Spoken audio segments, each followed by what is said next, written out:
Good morning everyone. आज का जो इस लेक्चर में हम लोग ध्यान देंगे कि कैसे एग्जामिनेशन में 60 प्लस यानी कि एग्जामिनेशन मार्क्स लाया जाए। बहुत सारे बच्चों को ये जानना होता है कि क्या ऐसे टेक्निक्स एंड टिप्स है जिससे इजीली थोड़ी सी स्मार्ट वर्क करके एग्जामिनेशन मार्क्स लाया जा सकता है। कोशिश करूंगा इस वीडियो में मैं अपनी एक्सपीरियंस और अपनी टिप्स एंड टेक्निक मैं कैसे पढ़ा करता था, मेरे अच्छे मार्क्स आए। अगर मैं अपनी बात करूँ तो मेरे 5 आउट ऑफ 7 सब्जेक्ट्स में एग्जामिनेशन थे, जिसमें ग्रुप 1 के सारे सब्जेक्ट में एग्जामिनेशन थे। मैंने कैसे पढ़ाई किया था और आपको कैसे पढ़ना चाहिए, क्या एक रोड मैप होना चाहिए स्टडी का जिससे आप अच्छे मार्क्स स्कोर कर सकते हैं, इस वीडियो में इस पे ध्यान देते सॉरी। देखो, पहला जो चीज है जो आपको फोकस करना है सॉरी, पहले में थोड़ी सी प्रॉब्लम है, सॉरी फॉर दैट। वीडियो इसीलिए मैं बना नहीं पा रहा हूँ। पहला जो चीज जो आपको फोकस करना है दैट इज एग्जाम वेटेज। एक चीज को ध्यान दो आप यहाँ पे, कि एग्जामिनेशन में 60% मार्क्स का जो क्वेश्चन आता है ना, दैट इज एवरेज क्वेश्चन, एकदम एवरेज बेसिक क्वेश्चन होता है। ठीक है, अगर चैप्टर का कंसेप्ट आपको पता है बन जाएगा, ऐसा कुछ मुश्किल नहीं। 20 to 25% जो वेटेज होते हैं मार्क्स का, वो आता है गुड क्वेश्चन। मैं बोल रहा हूँ गुड मतलब इनसे थोड़ा सा ट्विस्ट एंड टर्न्स वाले क्वेश्चन, कि किसी पॉइंट में थोड़ा सा क्लिकिंग पॉइंट था, वैसे टाइप एंड 15 से 20% के जो क्वेश्चन आते हैं उनको मैं बोलता हूँ वेरी गुड। वेरी गुड का मतलब थोड़ा सा कॉन्सेप्ट अगर अच्छे से क्लियर है, कॉन्सेप्चुअल क्वेश्चन, थोड़ा सा डिफिकल्ट लग जो क्वेश्चन इंसान को लग सकता है, या फिर कभी कभी नए क्वेश्चन आ जाते हैं जो बुक में नहीं है, इसको मैं बोलता हूँ कि हाँ, कि 15 से 20% ऐसे क्वेश्चन वेटेज मार्क्स मान के चलो कि उसमें ऐसे क्वेश्चन आ सकते हैं जो शायद आपको डिफिकल्ट लगे, या मान लो आप बना नहीं पाए, एग्जामिनेशन में पढ़ के गए, नया क्वेश्चन आ गया। देखो, एक स्मार्ट इंसान क्या ध्यान देगा, मुझे ये 80 to 85% जो पोर्शन है इसको एकदम करेक्ट करना है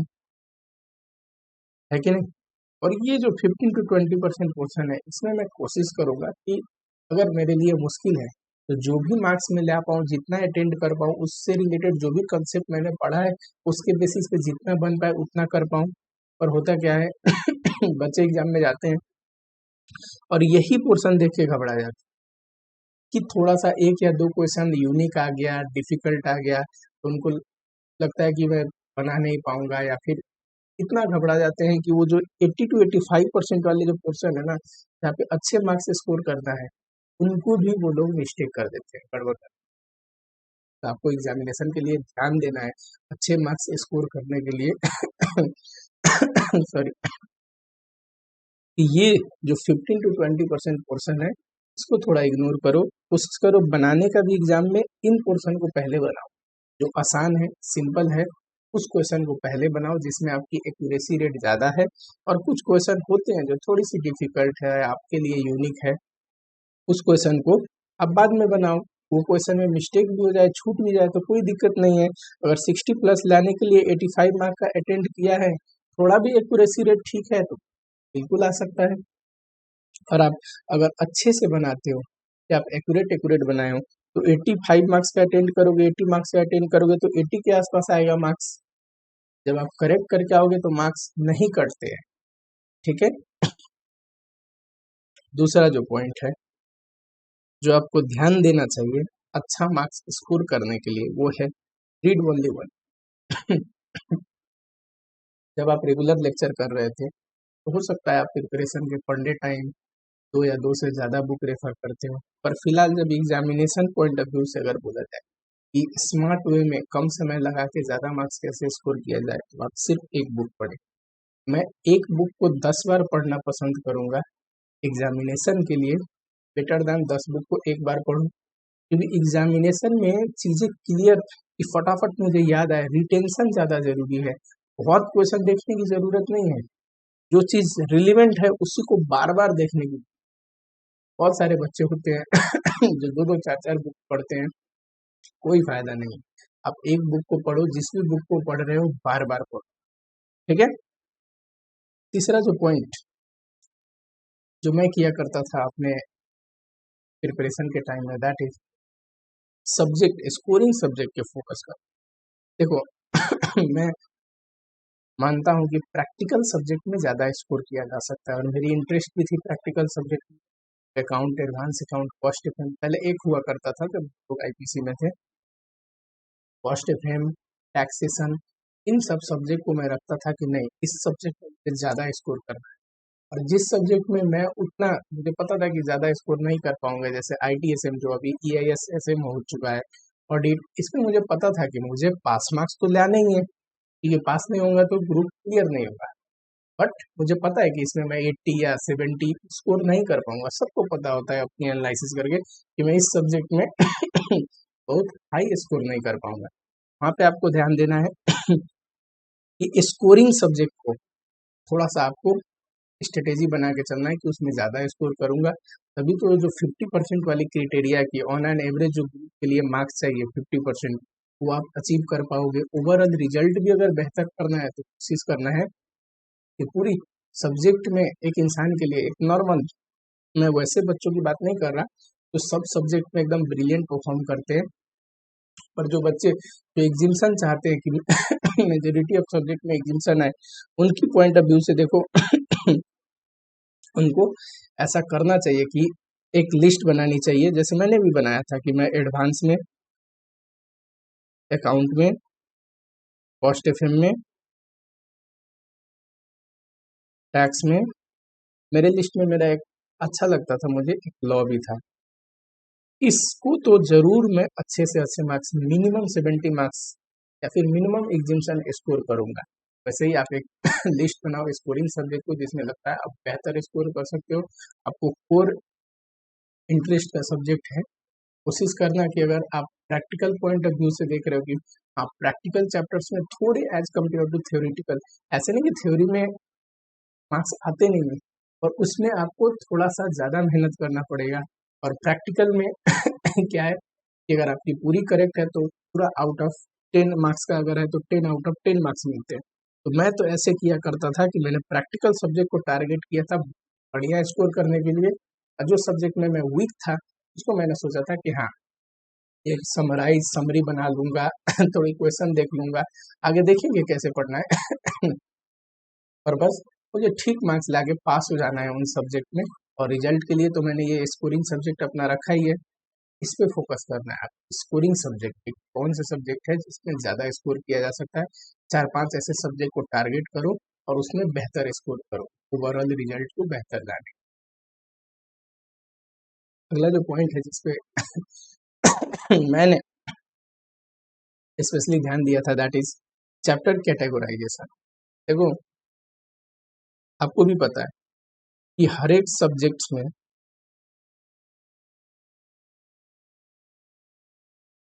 कुछ ऐसे चैप्टर्स होते हैं जो कि रेगुलरली उसमें से क्वेश्चन आता है एग्जाम में, हमेशा ही आता है। पिछले अटेम्प्ट में भी आया था, उससे पिछले में भी, और इस अटेम्प्ट में भी आएगा, आने वाले अटेम्प्ट में भी आएगा। कुछ ऐसे क्वेश्चन होते हैं जो अल्टरनेटिव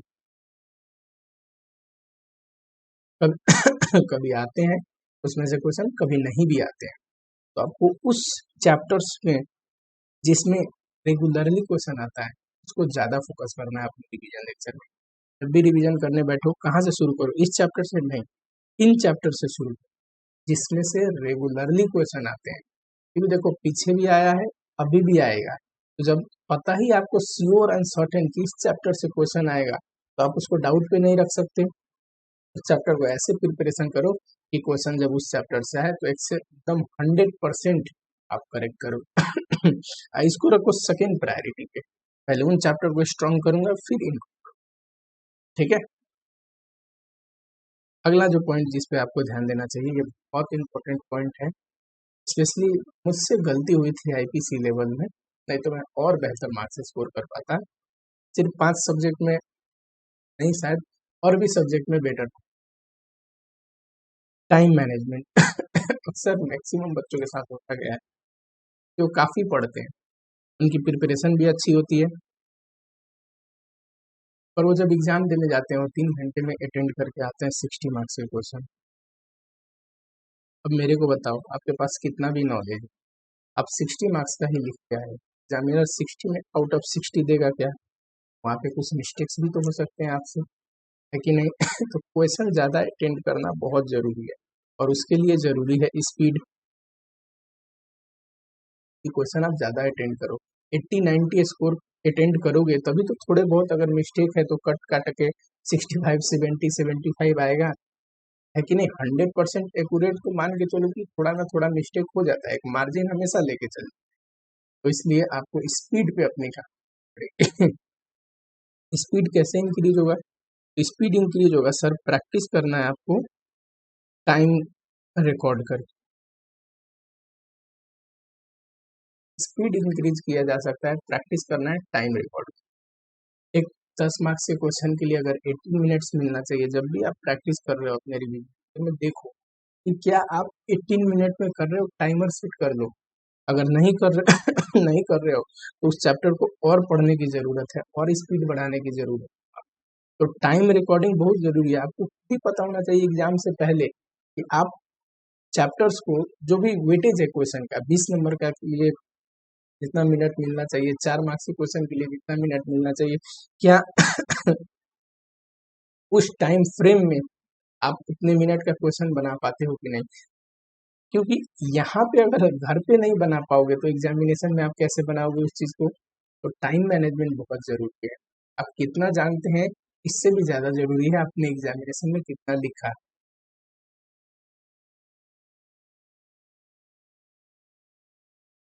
अगला जो पॉइंट है जिस पे आप फोकस करना है, दैट इज टेस्ट सीरीज। यहाँ पे थोड़ी सी गड़बड़ी हुई थी मुझसे भी। मैं ना टेस्ट सीरीज नहीं दिया करता था, तो टेस्ट नहीं दिया करता था, वो 3 घंटे के बैठ आपको देना है, इसको एकदम प्रायोरिटी पे रखना है। देखो, एग्जामिनेशन आप देने जा रहे हो, आप अगर 3 घंटे में 100 मार्क्स का पेपर लिखने की हैबिट नहीं होगी, मैं लिख के बोल सकता हूँ वहाँ पे आपको डिफिकल्टी आएगी।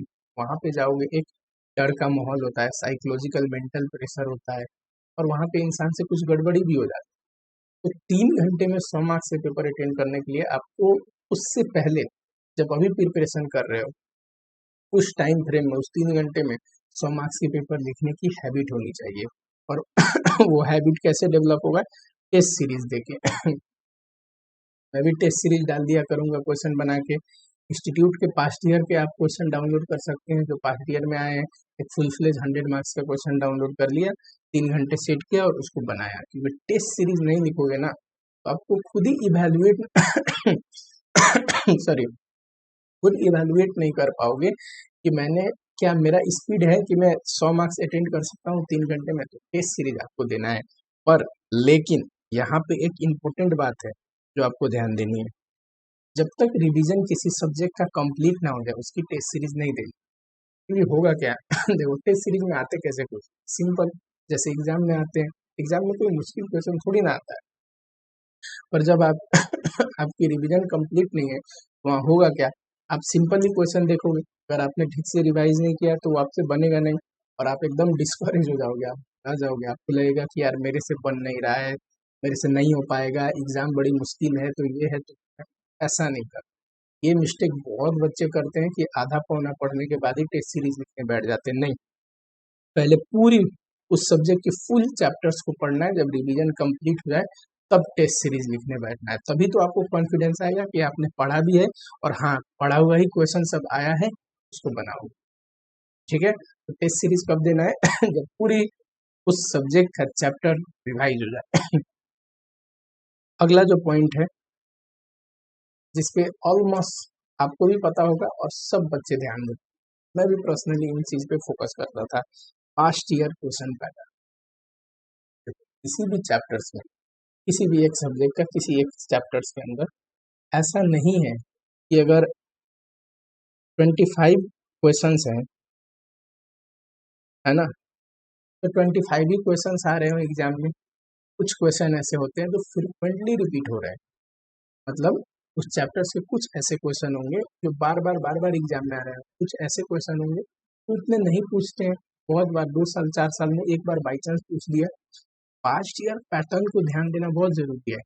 पास्ट ईयर में कैसे क्वेश्चन आते हैं।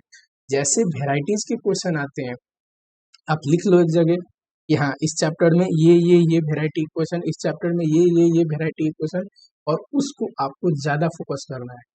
क्योंकि देखो जो भी एग्जाम होता है ना, लिटरली पास्ट ईयर के पैटर्न को देख के और उन्हीं में से क्वेश्चन रिपीट हो के थोड़ा बहुत चेंजेस करके आ रहा होता है। तो पास्ट ईयर पैटर्न को आपको बहुत ध्यान देना है कि हर एक चैप्टर्स में वो कौन से क्वेश्चन है जो पास्ट में बार बार पूछे जा रहे हैं, और वो क्वेश्चन जो इतने नहीं पूछे जाते हैं, बहुत सालों में एक बार पूछे जाते हैं, उसको सेकेंड प्रायोरिटी पे रखो। और जो वेराइटीज बार बार पूछी जाती हैं, आपने अगर मेरी रिवीजन लेक्चर देखी होगी तो मैं हमेशा वेराइटीज वाइज क्वेश्चन पढ़ाता हूँ कि देखो ये 3 वेराइटी के क्वेश्चन आते हैं। उससे बच्चों को क्लियर क्या हो जाता है कि मान लो एक चैप्टर्स में 3 वेराइटी के क्वेश्चन है, 5 वेराइटी के क्वेश्चन है है ना, और ये एक वेराइटी पूछ चुका है इस अटेम्प्ट में, तो अगले अटेम्प्ट में क्या पूछेगा, तो ज्यादा चांसेस है बचे हुए जो वेराइटी है उनमें से पूछेगा, है कि नहीं। तो इस चीज पे आपको ध्यान देना है कि हर एक चैप्टर्स में कौन से ऐसे क्वेश्चन है जो पास्ट में बार बार रिपीट हो रहे हैं।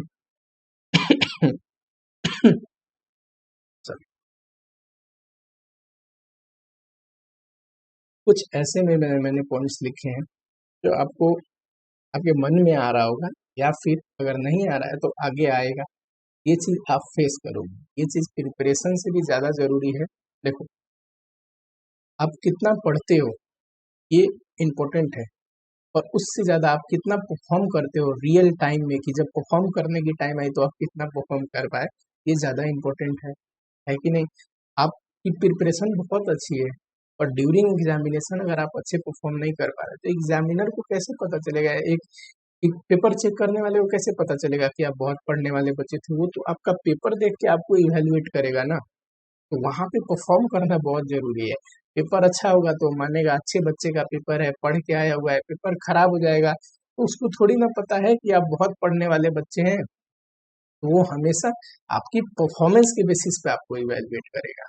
पहला जो चीज बहुत इंपॉर्टेंट पॉइंट है ये, यहीं पे अच्छे अच्छे पढ़े हुए बच्चे इन पॉइंट्स को ध्यान नहीं देते हैं और एग्जाम बिगाड़ के आते हैं। अच्छे मार्क्स स्कोर से कर सकते थे तब भी वो इतने अच्छे मार्क्स स्कोर नहीं कर पाते हैं। तो इस चीज को आपको ध्यान से देखना है। पहला जो पॉइंट है फियर ऑफ एग्जाम। देखो जैसे जैसे एग्जाम पास में आएगा वैसे वैसे आपको मन में एक डर बैठता जाएगा।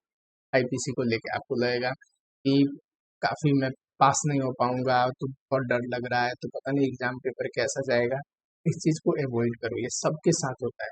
ये एकदम 100% जेन्युइन फीलिंग है। जब हम लोग पढ़ा करते थे तो हमारे साथ भी ऐसे होता था। ये तब तक होता है जब तक आप पेपर में बैठे नहीं। कोई भी काम जब फर्स्ट टाइम करने जाओगे ना, अभी बैठ के दिए नहीं हुआ है किसी का पेपर, तो ज्यादा डर लगे। ज्यादा डर लगेगा। एक बार जब पहला पेपर आप दे दोगे तो उसके बाद ये चीज खत्म हो जाती है, फियर ऑफ एग्जाम। तो उसके बाद बस ये होता है कि हाँ मुझे कैसे पढ़ना है, कैसे करना है। ठीक है, तो ये फीलिंग आती है कि एग्जाम का एक डर हो जाता है इंसान में। जैसे जैसे एग्जाम पास में आएगा आपको एकदम मन नहीं लगेगा। ऐसा होता है, मेरे साथ तो ऐसा होता था कि एकदम मन नहीं लगता है पढ़ने में भी मन नहीं लगता, किसी भी चीज में मन नहीं लगता। वो सिर्फ एग्जाम के डर की वजह से कि पता नहीं कैसा एग्जाम जाएगा, जैसा मैंने पढ़ा है वैसा जाएगा। हमेशा बिलीव करो अगर आपने अच्छे से प्रिपेयर किया है तो अच्छा एग्जाम जाएगा और अच्छा ही जाता है। ठीक है।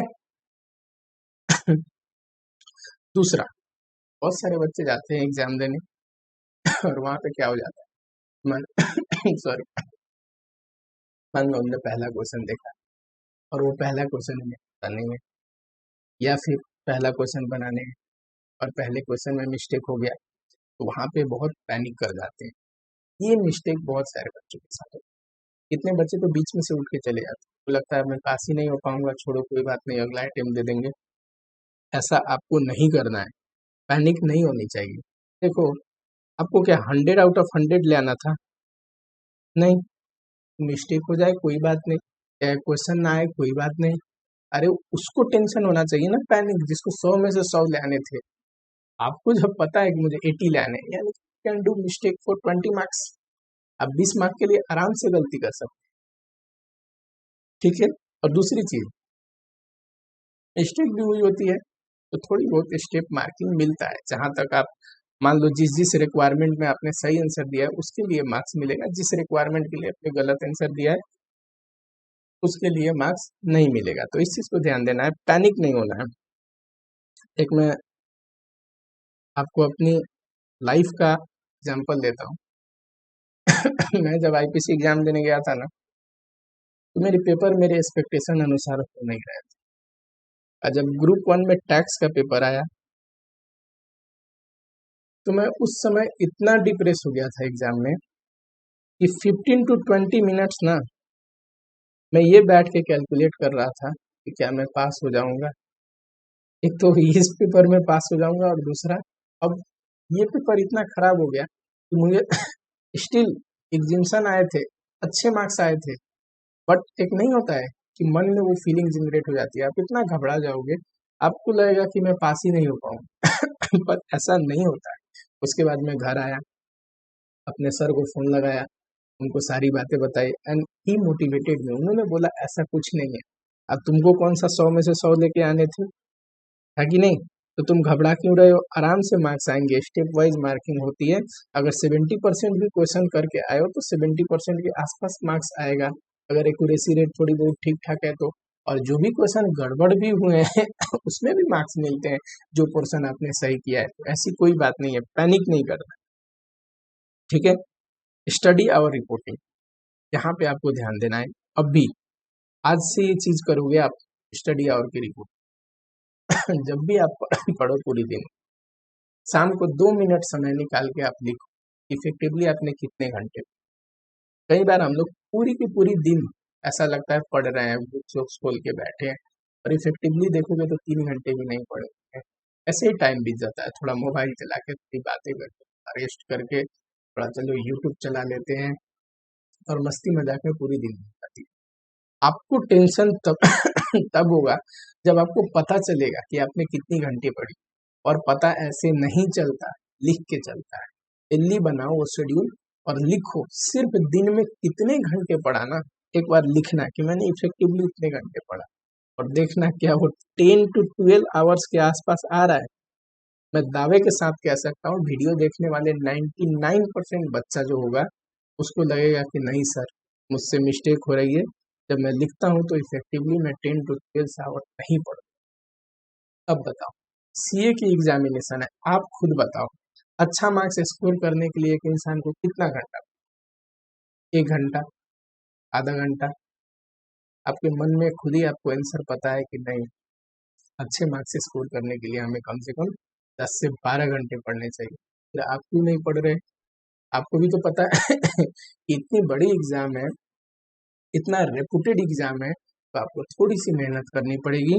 टाइम को लिखो, पता करो, अगर वो टाइम कम आ रहा है तो उसको बढ़ाओ, कोशिश करो डेली थोड़ा थोड़ा बढ़े। मैं ये नहीं बोलता कि एकदम से आप 12 घंटे बैठ जाओ पढ़ने, ऐसा नहीं हो पाता, किसी के साथ भी नहीं हो पाता। मैं तो नहीं पढ़ पाता था, आपका मुझे पता नहीं, पर ये है कि उस टाइम को धीरे धीरे बढ़ाया जा सकता है।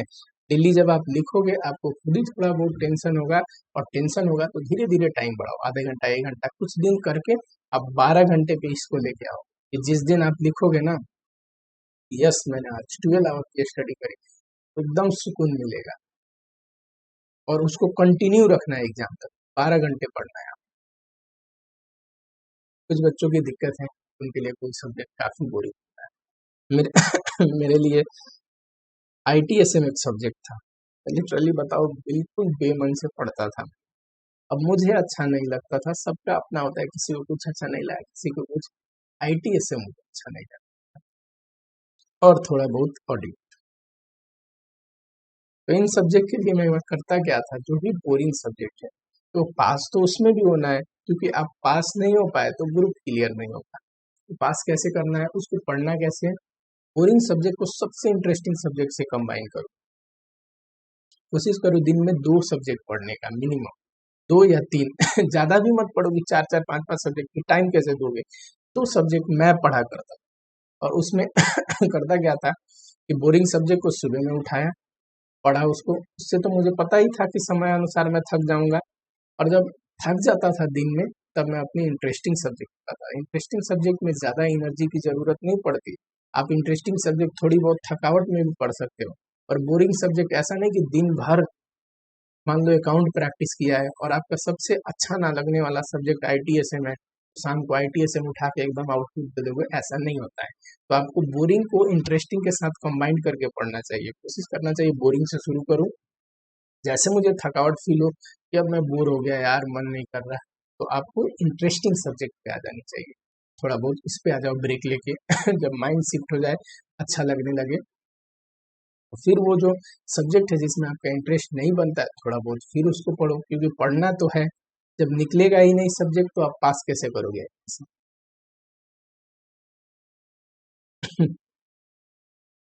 अगला जो पॉइंट जिस पे आप ध्यान देना है, ये है stay safe, stay health.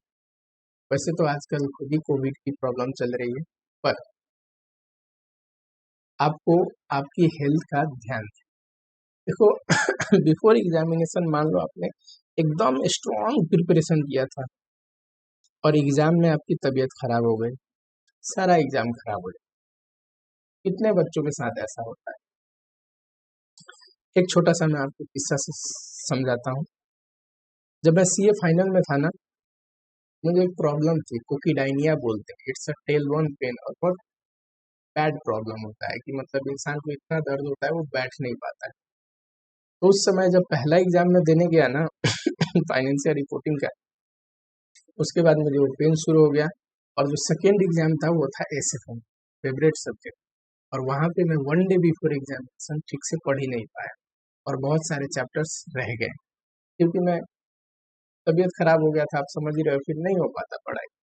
1 day before examination में पढ़ नहीं पाया। उसके अगले दिन जब मैं एग्जाम देने जा रहा था ना, मुझे लग रहा था मैं पास ही नहीं हो पाऊंगा, जबकि वो मेरा फेवरेट सब्जेक्ट था। अब बताओ, मुझे अपनी फेवरेट सब्जेक्ट में ऐसा अगर लगे कि मैं पास नहीं पाऊंगा, पास नहीं हो पाऊंगा, तो उस इंसान की कॉन्फिडेंस के बारे में सोचो, उसकी कॉन्फिडेंस कितनी गिर जाएगी।